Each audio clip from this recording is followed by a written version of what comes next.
एक गांव में एक व्यक्ति रहता था और वो व्यक्ति भगवान की पूजा में हमेशा लीन रहता था।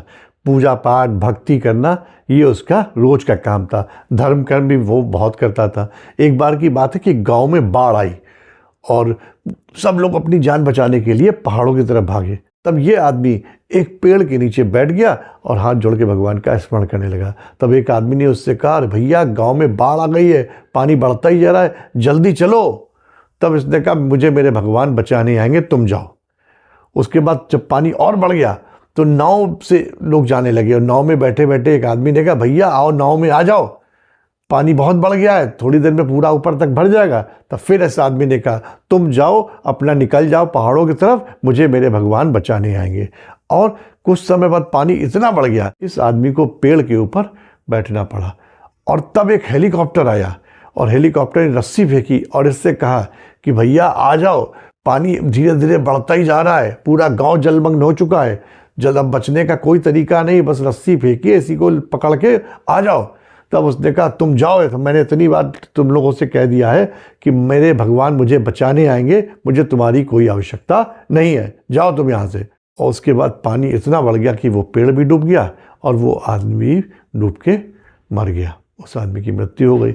अब वो आदमी मरने के बाद जब ऊपर पहुंचा तो उसने भगवान से कहा, हे भगवान, ये बताइए, मैं आपकी इतनी पूजा पाठ करता था, भक्ति में लीन रहता था, धर्म कर्म भी करता था, फिर भी मैं डूब गया। मैंने आपको स्मरण भी करा लेकिन आपने मेरी कोई मदद नहीं करी और मैं डूब गया। भगवान ने कहा कि मैंने एक बार नहीं, तीन बार तुम्हें बचाने की कोशिश करी। पहली बार में एक आदमी आया, उसने तुमसे कहा कि गाँव में बाढ़ आ गई है, जल्दी से निकल चलो पहाड़ों की तरफ।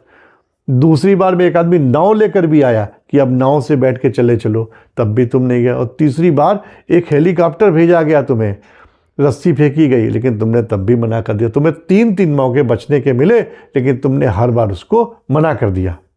इसी तरह से इस दुनिया में ऐसे बहुत से लोग हैं जो कुछ करते नहीं हैं और जब उनसे पूछो तो ये कहते हैं, भगवान जैसा चाहेगा वैसी जिंदगी हमारी चलती रहेगी, जो करेगा भगवान ही करेगा। वो हमेशा किस्मत के भरोसे बैठे रहते हैं।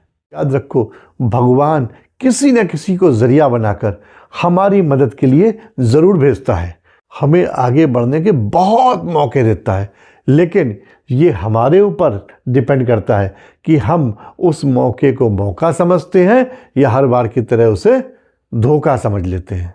कई बार ना अपॉर्चुनिटी खुद चल के हमारे पास आती है लेकिन हम क्या है, हम उसे ठुकरा देते हैं, हम उसे पहचान ही नहीं पाते।